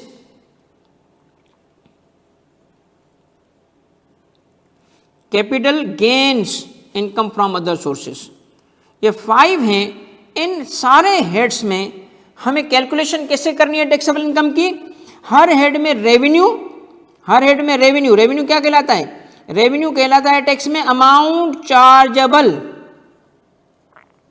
minus expense, expense क्या कहलाता है? डिडक्शंस अलाउड माइनस करो, क्या मिला? इनकम अंडर हेड, ये प्रॉफिट है उस हेड की इनकम है। सैलरी में डिडक्शंस अलाउड नहीं है, बाकी सब में डिडक्शंस अलाउड हैं। थोड़ा सब्र रखिएगा इन बातों को। ये आपकी हो गई हर हेड की इनकम, हो गई इनकम। आप क्या करते हो? इन इनकम्स को सम कर लेते हो। नेक्स्ट स्टेप क्या होता है? सम ऑफ ऑल हेड्स, इनको सम कर लो और फिर उसमें से जो जो इनकम एग्जेम्प्ट थी डिक्लेयर करने के लिए यहां शो कर दो। तो आपको टोटल इनकम मिल चुकी है, मगर एग्जेम्प्ट पे चूंकि टैक्स नहीं है, डिस्क्लोजर के लिए दिया गया था, तो फौरी से लेस कर लो। एग्जेम्प्ट लेस होते ही आपको जो इनकम मिली है वो नेट ऑफ एग्जेम्पशन है, नेट टोटल इनकम। इससे एक रिडक्शन करो और वो रिडक्शन कहलाती है डिडक्टेबल अलाउंसेस। ये किसी वक्त पढ़ाऊंगा, डिडक्टेबल अलाउंसेस। जैसे खास तौर पे इसका नाम याद रखो, ज़कात, worker welfare fund, worker profit participation fund, worker profit participation fund. आप चूंकि कॉर्पोरेट एंटिटी से डील करोगे, आपके इससे ज्यादा वास्ता पड़ेगा। वो यहां माइनस किए जाते हैं क्योंकि वो भी गवर्नमेंट को पे होते हैं, ये रिडक्शन है। तो आपको मिल चुकी है वही चीज जिसका अब तक हम इंतजार कर रहे थे, यानी टैक्सेबल इनकम। इस पे हम लगाते हैं टैक्स, जो कि रेट होगा कंपनी का 29%। तो टैक्स रेट लगाने से आ जाती है टैक्स लायबिलिटी। और सुन लो, जब टैक्स लायबिलिटी आ गई है ना, तो इससे जो माइनस करते हैं वो कहलाता है टैक्स क्रेडिट। और टैक्स क्रेडिट में वो टैक्स माइनस करेंगे जो हमने एट सोर्स पे किया होता है, एडवांस में पे किया होता है, यानी जिसको हमने नाम दिया था NTR, नॉर्मल एडजस्टमेंट, माइनस करेंगे क्योंकि एडवांस था। तो बाकी हमें मिलता है टैक्स पेएबल, बाकी हम पेएबल करते हैं। अब जरा तवज्जो कीजिएगा मेरी बात को। मैं आ गया हूं अपने स्ट्रक्चर को, बेसिक पढ़ा दिया, अब आगे आ गया हूं। ये क्या है सारा? ये मेथड है कंप्यूटेशन का। जो टैक्स रिटर्न आप बनाएंगे ना, इसी मेथड से बनता है। सिर्फ फिगर्स आप पंच करेंगे, ये मेथड बन जाएगा। इसमें क्या क्या था, वर्बली रिपीट कर रहा हूं। इसमें इनकम को 5 टाइप में डिवाइड किया गया। इसका मतलब इनकम 5 में से किसी हेड में जाएगी। यस, पहला पॉइंट है, इनकम 5 में से किसी हेड में जाएगी। सिवाय सैलरी के बाकी सब में डिडक्शंस अलाउड है, यानी एक्सपेंस माइनस होगा। और अगर किसी हेड में लॉस आ जाए तो दूसरी इनकम की इनकम से वो लॉस सेट ऑफ होगा। अगर लॉस होगा तो पॉजिटिव इनकम से सेट ऑफ होगा। ठीक है, डिडक्टेबल अलाउंस माइनस होंगे, देख रहे हो, माइनस हो रहे हैं डिडक्टेबल अलाउंस, ज़कात वगैरह। और टैक्स लायबिलिटी से वो टैक्स माइनस हो रहा है। अब इस इंटायर मेथड को कहा जाता है normal method of income tax. जिसको normal method of income tax नहीं बोलो, क्या बोलोगे? NTR। ये है NTR। अब सुनिए एक प्रैक्टिकल एग्जांपल। अगर किसी ने सैलरी पे एट सोर्स टैक्स पे किया, तो सैलरी का अमाउंट, सुनिएगा, 2 बातें जरूरी हैं NTR में। NTR के 2 फीचर्स हैं, बल्कि ये लिख लेता हूं ताकि आपके लिए बड़ी काम की बात हो जाएगी। NTR में 2 फीचर बड़े इंपॉर्टेंट पाए जाएंगे इस मेथड में। नंबर 1, जिस इनकम पे टैक्स डिडक्ट हुआ, जो इनकम सब्जेक्ट टू विदहोल्डिंग हुई, वो 5 में से किसी एक हेड में शामिल होगी। Very important point, included in head, जो रेलिवेंट हेड होगा उसमें जाएगी। दूसरा, जितना टैक्स विदहोल्ड हुआ वो टैक्स लायबिलिटी से एज टैक्स क्रेडिट माइनस होगा। ये बातें याद कर लो, आप मास्टर बन जाओगे बेटा विदहोल्डिंग के। जब भी किसी के लिए लिखा होगा कि ये NTR है, और अगर कुछ भी नहीं लिखा होगा तब भी हम NTR मानेंगे कि रूल NTR है, FTR और मिनिमम टैक्स एक्सेप्शन है। तो इस केस में आपने देखा क्या हुआ कि जिस इनकम पे टैक्स कटा वो किसी हेड में कवर हुआ और जितना टैक्स कटा वो लायबिलिटी से माइनस हुआ। अमाउंट जो इनकम का था हेड में शामिल हुआ और जितना टैक्स कटा वो लायबिलिटी से क्रेडिट की फॉर्म में माइनस हुआ। इस पूरे निजाम को क्या कहते हैं? एनटीआर। अब एफटीआर किसको कहते हैं? एफटीआर कहते हैं, दोनों को रिवर्स कर लो, अगर एट सोर्स टैक्स कटा, जिस अमाउंट पे टैक्स कटा वो किसी हेड में शामिल नहीं होगा, अलग, नॉर्मल मेथड से अलग, और जितना टैक्स कटा फुल एंड फाइनल डिस्चार्ज। ये है भाई एफटीआर, जो उसका बिल्कुल उलट है। पहला, जिस अमाउंट पे, जिस इनकम पे, क्योंकि हमेशा इनकम नहीं होती, वो टैक्स कटा वो इंक्लूड नहीं होगा, नॉट इंक्लूडेड इन, कहां? Heads of income. वो हेड्स ऑफ इनकम ही नहीं है, वो टैक्सेबल इनकम ही नहीं है, क्योंकि टैक्सेबल इनकम की कैलकुलेशन से उसको हटा दिया गया है। और दूसरा, जितना टैक्स विदहोल्ड हुआ वो लायबिलिटी से सेट ऑफ नहीं होगा, उसका ताल्लुक मेन लायबिलिटी, एनटीआर लायबिलिटी से नहीं है, वो क्या बन चुका है? Full and final discharge of tax liability. इसका मतलब अब आपसे उसके अलावा इस इनकम पे इतना ही टैक्स आना था, दे चुके, ना इस इनकम पे और टैक्स लिया जाएगा, ना उसको कैलकुलेशन में लिया जाएगा, खत्म।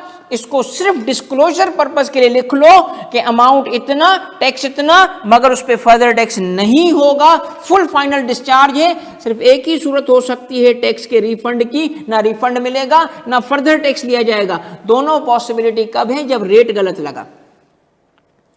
रेट गलत लगा तो वो रिफंड भी हो सकता है, कम लगा तो ऊपर पेमेंट भी हो सकती है, मगर प्रॉपर रेट से विदहोल्डिंग हुई, खत्म हो गई, वो फाइनल है। अब याद रखें एफटीआर के दो फीचर क्या है। अगर किसी विदहोल्डिंग को कहा गया है ना FTR tax deductible under this section shall be final, इसका मतलब उस इनकम को किसी हेड में शामिल नहीं करेंगे और उस टैक्स को लायबिलिटी से सेट ऑफ नहीं करेंगे, full final discharge of liability हो गई।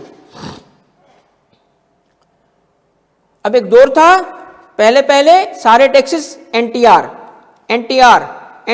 उनको लगा भाई ये जो एनटीआर में टैक्सेस आ रहे हैं हमारा तो फायदा ही नहीं हो रहा, एडवांस में टैक्स लोग दे रहे हैं, फिर रिफंड में वापस लेके जा रहे हैं, क्योंकि रिफंड तो क्रिएट होगा ना उसमें से। अब आपको बहुत इंपॉर्टेंट पॉइंट एक सिखा रहा हूं इस वक्त, रिफंड क्रिएट होता है कहां से? एनटीआर से। एट सोर्स टैक्स कटा, लायबिलिटी कम थी, बाकी एक्सेस रिफंड। इनकम टैक्स में वन ऑफ द सर्विस जो आप डील करोगे, जो प्रोवाइड करोगे, इट इज रिफंड। रिफंड लेना तो आपको जरूरी है इस चीज का पता होना कि वो एनटीआर है। एफटीआर का रिफंड नहीं हो सकता, एमटीआर का रिफंड नहीं हो सकता। अब आखिरी पॉइंट सुने तो मैं एंड करने पे लगाऊं। आखिरी पॉइंट क्या है आज? सेकंड लास्ट पॉइंट है मगर उसका आखिरी, और वो ये है कि ये एमटीआर क्या है भाई।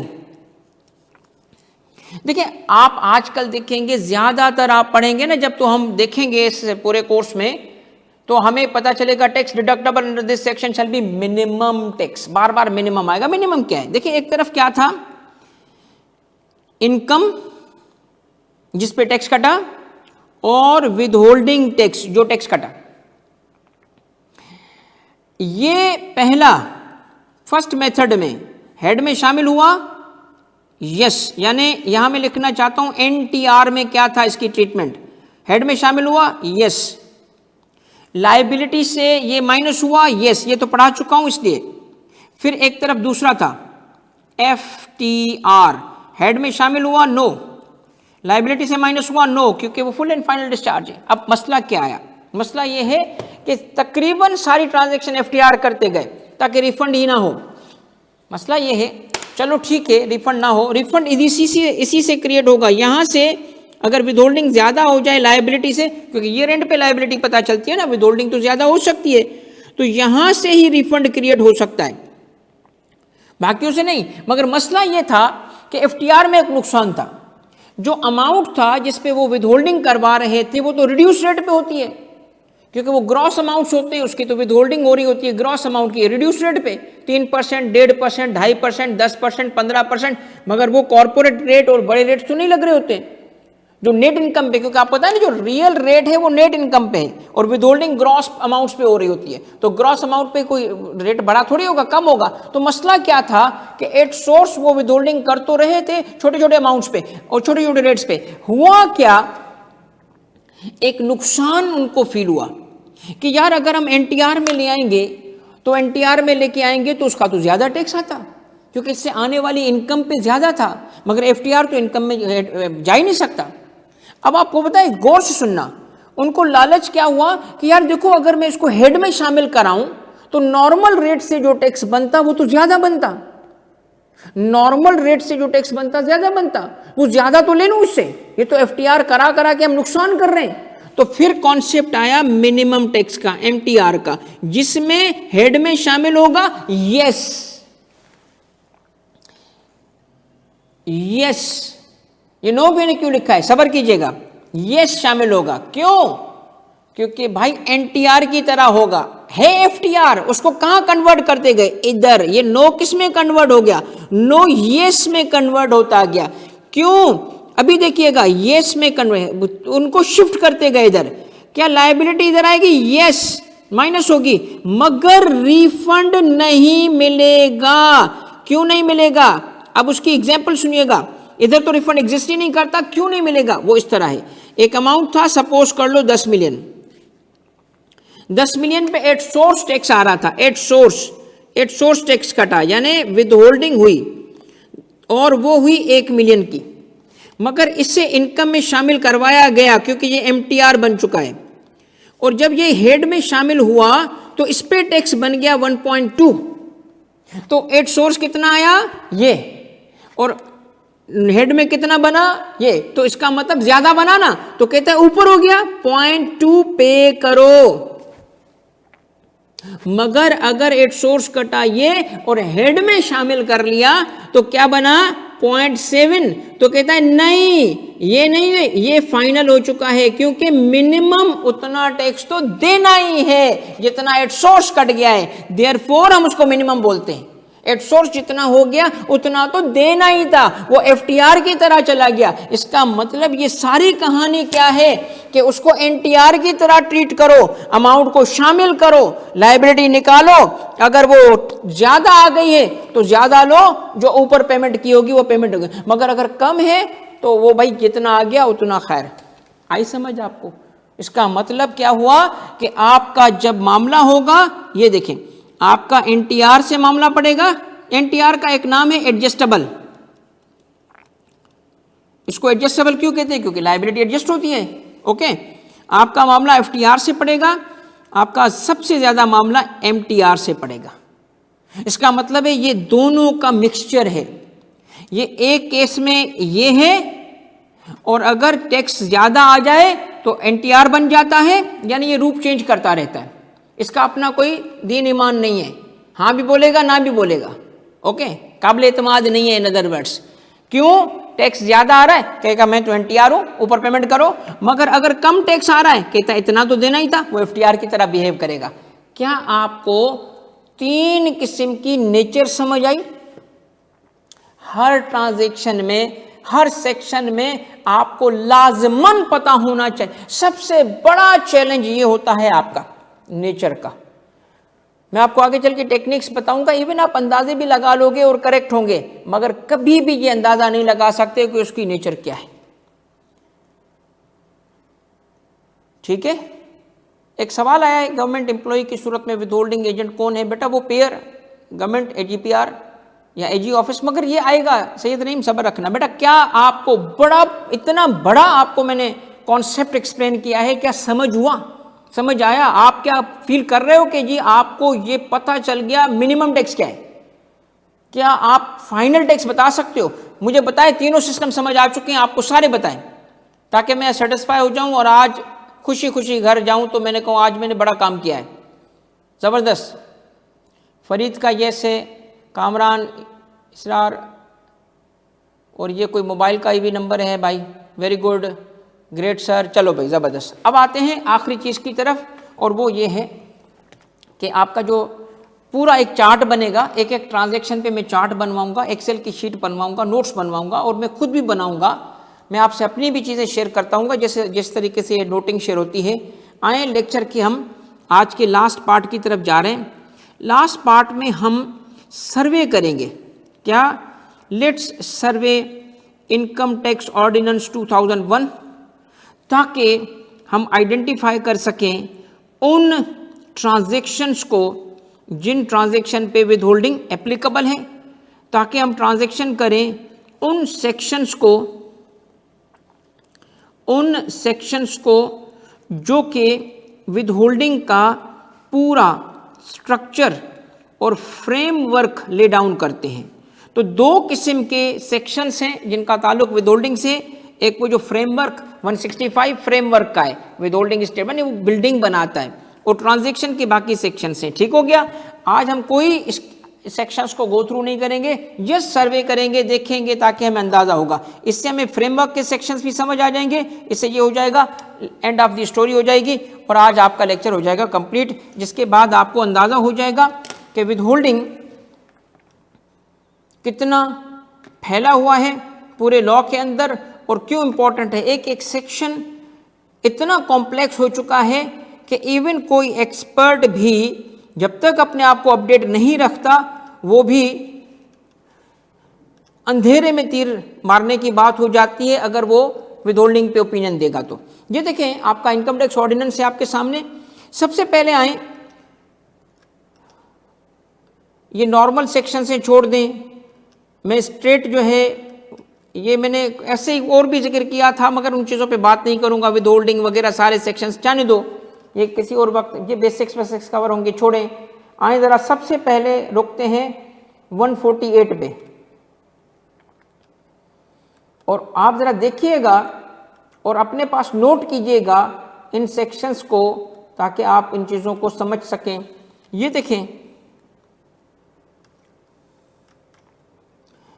ये देखिए 148 आपका क्या है? Division 2, advance tax paid to a collection agent. Deduction agent नहीं है, कलेक्शन। आपको याद है कलेक्शन एजेंट, ये वर्ड क्या इस्तेमाल हुआ है? देख रहे हो? अब सब समझ आएगा बेटा, आपको हर चीज समझ आएगी इंशाल्लाह। ये क्या लिखा है? कलेक्शन। अब आपको समझ आएगी कि कलेक्शन वर्ड क्यों यूज हुआ है। और ये देखें वर्ड क्या यूज हो रहा है? डिडक्शन। समझ गए? क्योंकि इसमें पीरियड पे डिपेंड कर रहा होता है। यहाँ पे कलेक्शन एजेंट में पहली ट्रांजैक्शन कौन सी? इंपोर्ट्स की। तो हम इसमें देखेंगे कि इंपोर्ट में विद होल्डिंग क्या है, तो हमें सब कुछ इसमें पता चलेगा। सबसे पहले ट्रांजैक्शंस पता चलेंगी कौन सी है, किस चीज़ की इंपोर्ट, कौन कौन सी इंपोर्ट्स। तो मशीन की इंपोर्ट, रॉ मटेरियल की इंपोर्ट, फिनिश गुड्स की इंपोर्ट, सबको क्लासीफाई किया गया है। तो ट्रांजैक्शंस अलग अलग हो जाएंगी। किसने विद होल्डिंग करनी है, किस अमाउंट से, किस रेट से, किसकी विद होल्डिंग होगी, नेचर क्या होगी। अगर स्ट्रक्चर बनाना चाहते हो ना मेंटल, तो याद रखना सबसे पहले आपको पता होना चाहिए ट्रांजैक्शन क्या है, उसमें विद होल्डिंग एजेंट कौन है, किस अमाउंट से टैक्स विद होल्ड करेगा, किस रेट से विद होल्ड करेगा, किसका टैक्स विद होल्ड होगा, और रेट क्या होगा, नेचर क्या होगी। ये चीजें जब आप लिख लोगे, टेबल बनता जाएगा, आप आराम से इसको मास्टर कर लोगे, हर एक चीज उसमें आना शुरू हो जाएगी। फिर सेकंड पार्ट पे आए 149, सैलरी में टैक्स विद होल्ड होगा, ये विद होल्डिंग के हैं सारे sections. Dividend, interest income, profit on debt को कहते हैं। Gain arising on disposal of certain debt securities. एक चीज बता दूं, ये जो सेक्शंस होंगे ना, ये आपको विद होल्डिंग के जरिए अच्छी खासी इंडस्ट्रीज की एक्सपर्टीज दे देंगे। कॉर्पोरेट एंटिटी की के साथ साथ इंडस्ट्रीज को भी आप सीख लोगे, क्योंकि इसका जिक्र होगा। डेट सिक्योरिटीज का जिक्र आएगा यहाँ पे। फिर पेमेंट टू नॉन रेजिडेंट है, इसका मतलब पूरी नॉन रेजिडेंट की टैक्सेशन आपको यहाँ से समझ आ रही होगी। उसके बाद payment for goods and services है। उसके बाद एक्सपोर्ट्स हैं, एक्सपोर्ट ऑफ सर्विसेज पे अलग सेक्शन है। Rent of immovable property, prizes and winnings, ये जीतो पाकिस्तान वगैरह आपने सुना होगा कि जी किसी को जीतो पाकिस्तान में बाइक मिली, मगर उन्होंने कहा जाओ पहले इतने हजार ले आओ फिर हमें बाइक देंगे। उन्होंने कहा किस चीज के? आपने तो कहा था इनाम है। कहते इनाम है मगर टैक्स कलेक्ट करना है हमने, टैक्स कलेक्ट करके फिर आपको देंगे, पेमेंट तो देंगे मगर टैक्स। तो पेमेंट में से ये चीजें कवर हो रही होती हैं, ठीक है। उसके बाद क्या है? Petroleum products. उसके बाद क्या है? Time of deduction. डिडक्शन कब होती है, किस मोमेंट पे ये ऑब्लिगेशन आती है? एट सोर्स टैक्स काटना कब है? पेमेंट के वक्त। इसका मतलब अक्रूवल बेसिस पे अगर कोई आपने ट्रांजैक्शन की है, टैक्स विद होल्डिंग अप्लाई नहीं करेगी जब तक पेमेंट ना करो। ओके हो गया? ये सारी चीजें कवर होंगी। फिर आता है ये फ्रेमवर्क स्ट्रक्चर, ये वो सेक्शन है जिसका ताल्लुक फ्रेमवर्क से। देखें, अगर किसी का विदहोल्डिंग का रेट कम है, मसलन नॉर्मल रेट 5% है इंपोर्ट का, मगर अगर वो मशीनरी इंपोर्ट कर रहा है अपने इस्तेमाल की तो 1% है, तो लोअर रेट हो गया। और ईडी अगर एम्बुलेंस इंपोर्ट करेगा तो विदहोल्डिंग भी नहीं होगी, तो एग्जेम्पशन है। तो कहाँ लोअर रेट और एग्जेम्पशन सेट। आपकी जिंदगी का सबसे बड़ा चैलेंज क्या होता है? एफबीआर से इस किस्म के सर्टिफिकेट्स लेना। मिल जाते हैं, अच्छे कमिश्नर भी हैं जो कि रियलिटी को समझ के और काम भी कर लेते हैं, मगर ये एग्जेम्पशन सर्टिफिकेट लेना पड़ता है आपको बार बार। तो आपको इस एग्जेम्पशन सर्टिफिकेट पे एक लेक्चर मुझे देना पड़ेगा, हो सकता है एक 1.5 लेक्चर इस पे हो कि एग्जेम्पशन सर्टिफिकेट क्या है, कब लेते हैं, किसमें कौन से एसआरओ इन्वॉल्व हैं, उसमें क्या क्या चेक किया जाता है, पूरा काम सीखेंगे आप। उसके बाद क्या है? पेमेंट ऑफ टैक्स, जो कलेक्ट किया हुआ टैक्स है, डिडक्ट किया हुआ टैक्स है, वो कितने दिनों में पे करना है। वो कहते हैं गवर्नमेंट के इदारे ने टैक्स डिडक्ट किया हुआ है, उसी दिन देना है उसको, वो नहीं रख सकते। मगर प्राइवेट कंपनी है, उसको कब पे करना है, उसका फिर टाइमलाइन है, इन 7 दिनों का, इन 7 दिनों में, इन 15 दिनों, वो हम सीखेंगे। फिर अगर टैक्स डिडक्ट नहीं हुआ तो विदहोल्डिंग एजेंट से रिकवरी करना 161, और टैक्स पेयर खुद से रिकवरी करना 162, और फिर है recovery of amount payable under this division 163, और सर्टिफिकेट और डिडक्शन का वो जो सर्टिफिकेट था, स्टेटमेंट, उसके बाद स्टेटमेंट विदहोल्डिंग की, फिर इंफॉर्मेशन फर्निशिंग, बैंक इंफॉर्मेशन जो है ना, furnishing of information financial institutions, bank का डायरेक्ट अकाउंट का एक्सेस। फिर ये नया सेक्शन है मार्केट प्लेस, ये जो दराज और बाकी है उनसे इंफॉर्मेशन के हवाले से है, विदहोल्डिंग के सिस्टम, इसको भी समझेंगे। फिर उसमें प्रायोरिटी है, प्रायोरिटी किस चीज़ की है कि टैक्स कलेक्शन के हवाले से जो बात होगी तो इसमें पहले प्रायोरिटी इसकी होगी, क्योंकि अगर यहाँ पे कुछ स्पेशल सिचुएशंस आएंगी। इंडेमनिटी क्या है? अगर एक टैक्स पेयर केस कर दे विदहोल्डिंग एजेंट पे कि इसने मुझे पेमेंट कम की, तो वो इंडेमनीफाइड होगा, उस पर केस नहीं हो सकेगा, ये भी हम पढ़ेंगे। क्रेडिट, ये 168 क्या है? वो सेक्शंस, वो ट्रांजैक्शंस जो कि एनटीआर में कवर होंगी। 169 क्या है? वो ट्रांजैक्शन जो एफटीआर में कवर होंगी। मगर सुन लें, 168, 169 अब इनसफिशिएंट हो गए, क्योंकि पहले ओरिजिनल स्कीम ये थी कि जो विदहोल्डिंग 2 ही किस्म की थी, एक वो जिसका क्रेडिट मिलेगा एनटीआर, एक वो जिसका क्रेडिट नहीं मिलेगा एफटीआर। अब तीसरी भी हो गई है मिनिमम। तो इसका मतलब है हमें ये देखना पड़ता है, तो हर सेक्शन में खुद बताना शुरू कर दिया कि ये मिनिमम है, फाइनल है या एडजस्टेबल है। नहीं जिक्र होगा 168 में देखो, और अगर कहीं कुछ ना पता चले तो समझ जाओ कि वो एनटीआर ही है, एडजस्टेबल ही है। तो क्रेडिट किसका? खास तौर पे 169 यहां इंपॉर्टेंट है। ओके, एक सेकंड पार्ट है विदहोल्डिंग का, उसको सर्वे करें तो क्लास एंड करते हैं, और वो एंड पे आके ट्रांजिशनल सेक्शन से। ठीक है, ये देखिए 235 के, ये इतने आए हैं गए हैं। ये देखें, ये क्या है? ट्रांजिशनल एडवांस टैक्स प्रोविजन, ये भी विदहोल्डिंग है। तो इसका मतलब एक तो 148 से विदहोल्डिंग शुरू हुई और दूसरी यहां से विदहोल्डिंग शुरू हो रही है। कहां से? 231B से। तो 2 जगह पे आपको विदहोल्डिंग के सेक्शन मिलेंगे। एक ये ट्रांजिशनल एडवांस टैक्स, ट्रांजिशनल इसलिए कि थोड़े वक्त के लिए लाना चाहते हैं। इसमें आप देखिए कैश विथड्रॉल पे, प्राइवेट मोटर व्हीकल उसकी रजिस्ट्रेशन पे, एडवांस टैक्स किस पे? फॉरेन डोमेस्टिक वर्कर्स पे। उसके बाद आप दें ब्रोकरेज एंड कमीशन, ये 233 बहुत मशहूर है, कमीशन पे जो विदहोल्डिंग हो रही होती है। मोटर व्हीकल की रजिस्ट्रेशन पे, इलेक्ट्रिसिटी की कंजप्शन के 235 भी बड़ा मशहूर है, टैक्स विदहोल्ड हो रहा होता है। टेलीफोन 236 है। ये देखें ऑक्शन के वक्त इंटरनेट भी कवर हो गया है यहाँ पे ट्रांसफर ऑफ प्रॉपर्टी 236। फिर देखें एडवर्टिजमेंट, ये गैदरिंग और फंक्शंस, ये डिस्ट्रीब्यूटर 236G। उसके बाद है H, रिटेलर्स पे टैक्स होता है 236 के, सबका वास्ता पड़ता है क्योंकि इसका ताल्लुक इमूवेबल प्रॉपर्टी की सेल से। Advance tax under this chapter और बाकी जो है वो ओमिटेड है। तो ये सारी ट्रांजैक्शंस आप देखें इसके अंदर जो मौजूद हैं, आखिर में आके वो advance tax on person remitting amount abroad है, और बोनस शेयर्स भी इसमें कवर्ड है जो कंपनी के लिए बहुत इंपॉर्टेंट है। तो आपको अब अंदाज़ा हो गया कि विदहोल्डिंग कितना कॉम्प्लेक्स, कितना बड़ा सब्जेक्ट है।